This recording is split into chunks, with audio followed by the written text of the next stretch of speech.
Hi, Dr. Randi. Good morning to you today. Good morning to you. I live in Los Angeles, and there was actually hailstones coming down this morning.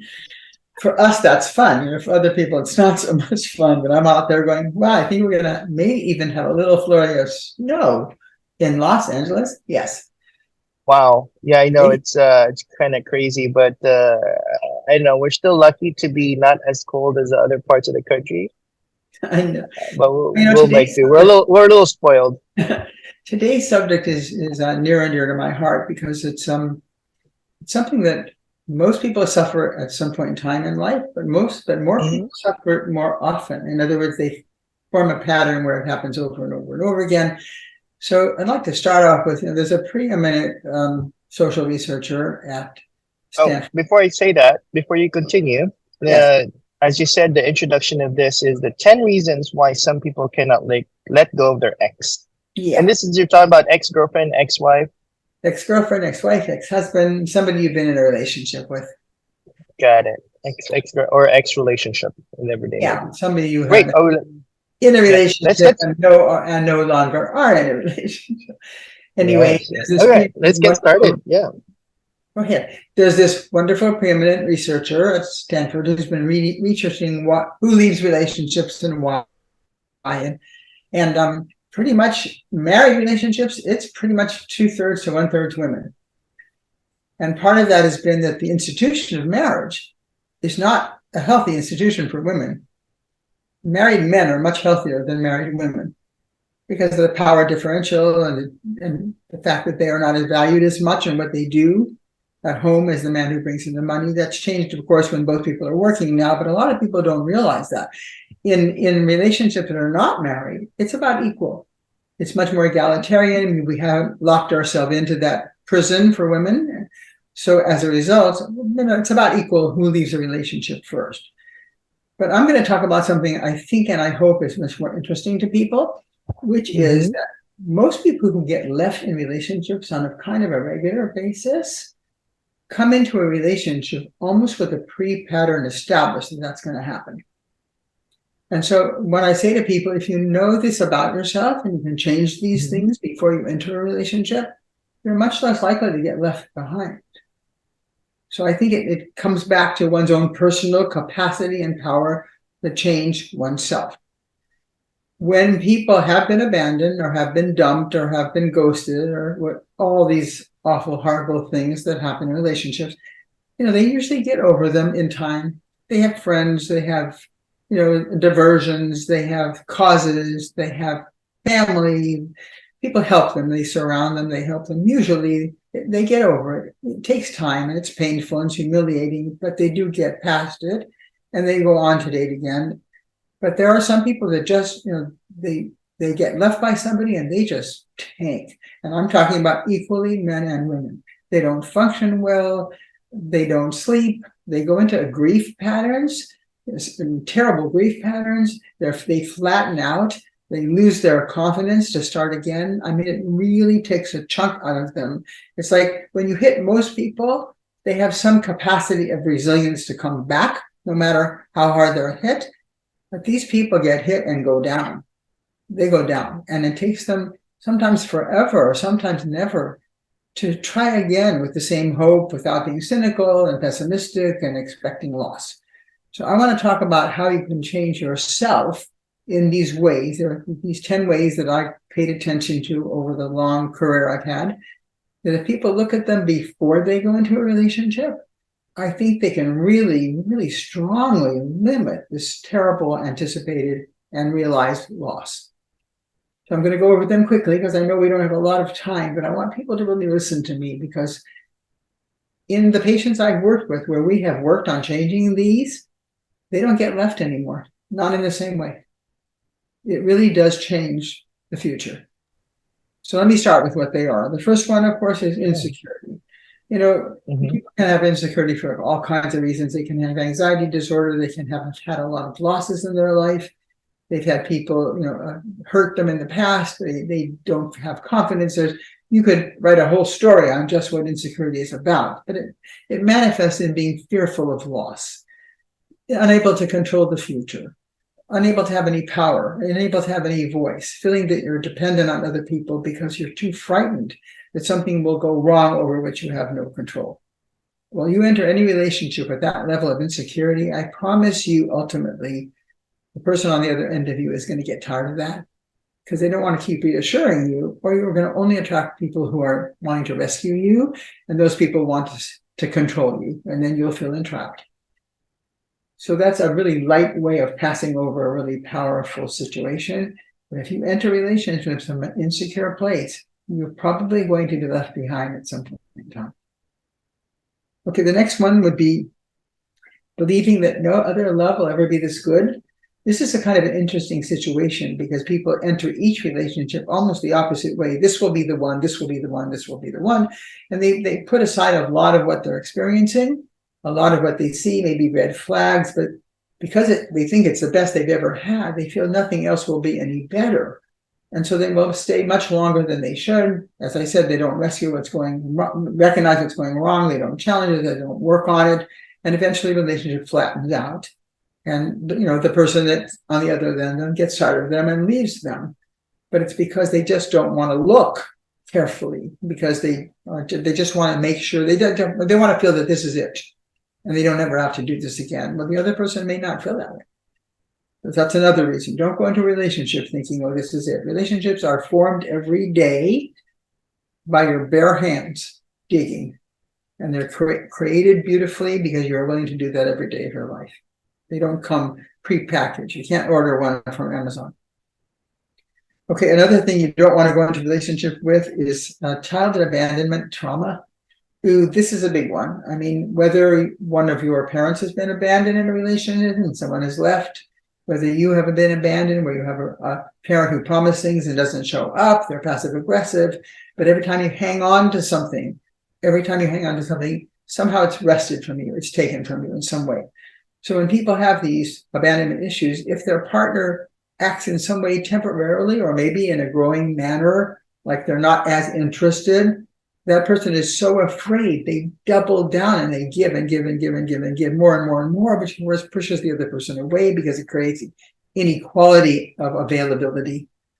So if you have abandonment issues, you've got to get into therapy or do something to heal those before you put those into a relationship. It makes you much too sensitive to anything the person on the other end of you would do, would even seem like a possibility that they might abandon you. It's going to make you start acting in ways that might actually be a self-fulfilling prophecy. Okay, the fourth one is the willingness to experience abuse or neglect in order to stay in a relationship. Whether the person on the other end of you is a sociopath or like, the current media, everybody's married to a narcissist, which I think is kind of funny. It's sort of our current meme. But the reality is that if a person starts treating you, or even from the beginning, in a neglectful way, in an abusive way, in a mean way, and you are so afraid of losing that relationship that over time you tolerate more and more and more and more of that, that person is going to ultimately have no respect for you. If they're a good person, they're going to feel guilty. If they're a bad person, they're going to push you into the ground, and then they're going to abandon you because you're no longer fun to play with. What if it's a bad person? If even a really quality person on the other end of you, if you are willing to take abuse, just don't have a voice, can't stand up, can't challenge, can't argue, can't fight, that person's going to eventually leave. I promise you. Okay, number 5. I'm very conscious of time. Don't want to have this too long. Every one of these is so important that I don't want to leave anything out. So the 5th one is relying on only one person to fill your life. Put all your eggs in one basket. So there are people that the minute they meet somebody, they disconnect from everybody else who's important to them, all their best friends, their families. They just want to be with that one person because that one person is going to make all the difference in the world. They'll follow them anywhere. They'll do anything. They join that other person's social group. They put all their eggs in one basket. So if that person leaves, man, of course they're going to enter into grief because they have nothing to fall back on. The people they've abandoned are no longer their friends. To start again everywhere, not just dating, but having abandoned. So you never, never, never give up the things that are important to you or the people who are important to you when you enter a relationship for anybody. People can die, for God bless. You don't know how long a relationship is going to last. So you never put all your eggs in one basket. You never make only one person responsible for your happiness, because the person on the other can't handle that level of responsibility. It's not right. We can't be responsible for what we didn't create. And people bring baggage, as I said last week, into relationships. We didn't create that baggage. So that's so important. The next one, number 6, is the fear of failure. There are people who are so frightened to make a mistake or so frightened to do something wrong, so they invest a huge amount into a relationship, just a huge amount of their time and energy and love and resources, availability. They just invest. And when the relationship starts to go sour, they don't want other people to see them as a failure. They don't want to feel like a failure. And so they'll stay too long, much longer than they should have gotten up and walked away, because they could see that it wasn't working. But they wouldn't listen because they didn't want to have that experience of failing. That happens a lot in long-term marriages and relationships. People just, they have children, they own property, they fight over animals. I mean, they are in each other's social circles, in each other's families. To fail at a relationship, to walk away or have someone else walk away, is very painful. Okay, now we'll talk about hopeless romantics. There are people that think that, love will cure all. If you just try harder and love each other, everything is always going to work out. But they come into relationships with a script of what romance should look like. And it may not be the other person's script.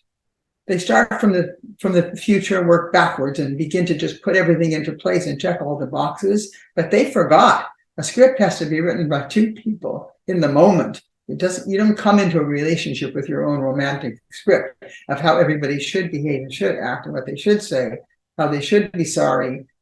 That person's going to eventually not want to be defined by you and not live up to your romantic Disneyland concept of what this relationship should be. And they will most likely leave. Okay, along with that, and kind of aside of that, there are some people who just cannot bear the thought that they quit anything.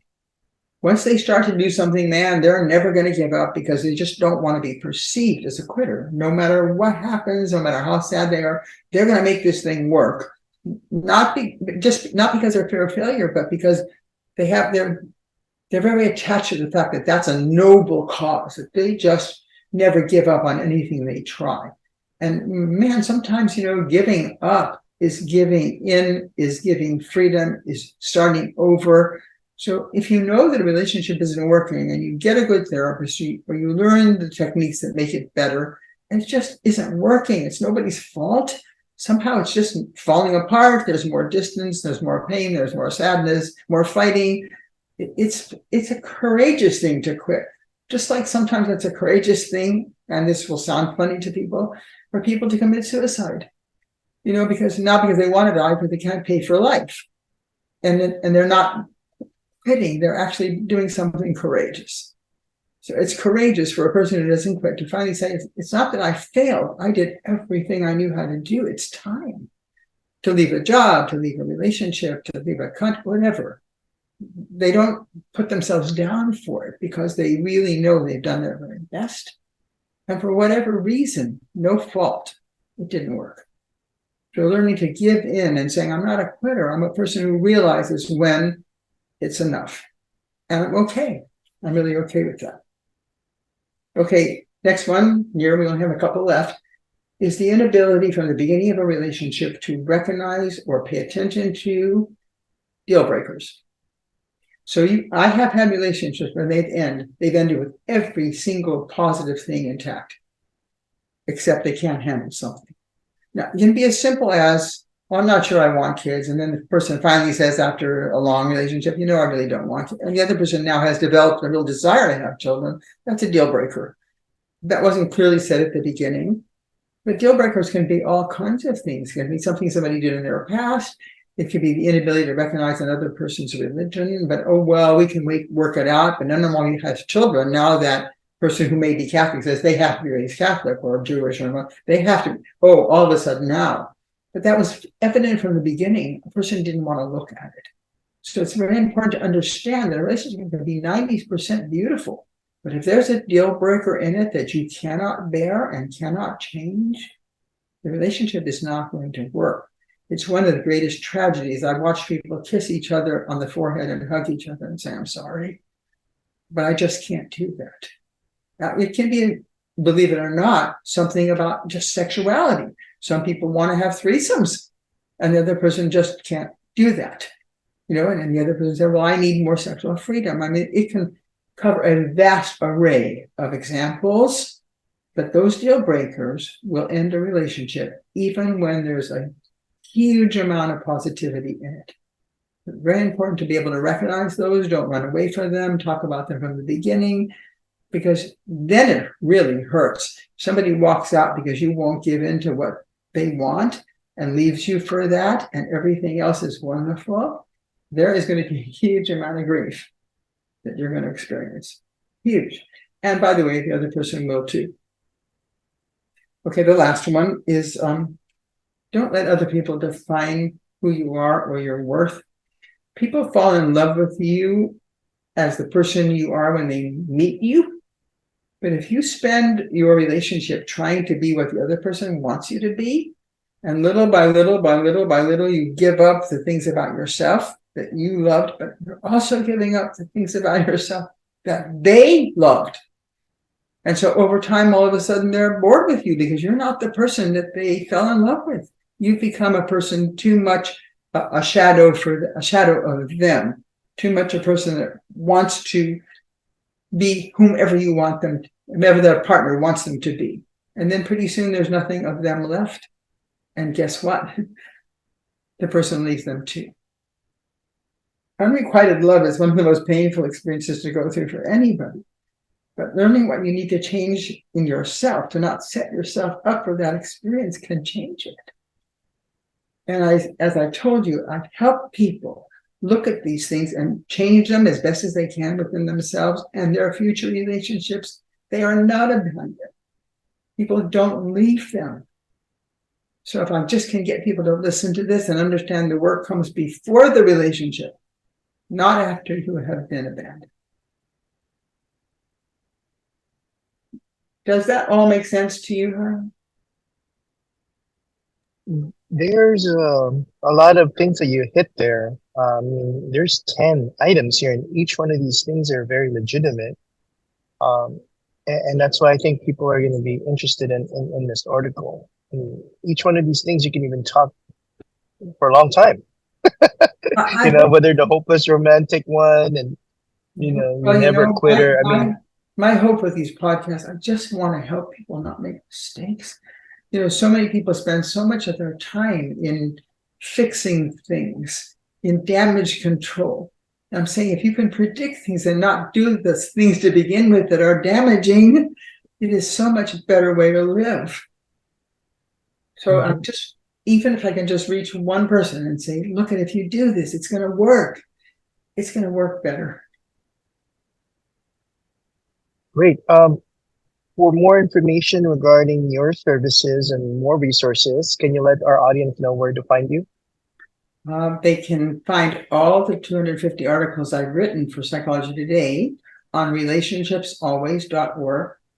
They're sorted into sort of different areas, and you can find out divorce or remarriage or new dating or whatever.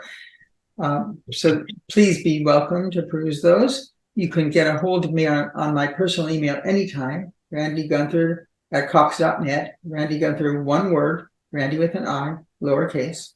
I'm happy to respond anytime. And then I have a website, randigunther.com. And then this, of course, YouTube, which you're very welcome to come back and listen. Love to share it with you. Thank you, Dr. Randi, and I'll see you next week. Okay, great. Bye, Ryan. Bye.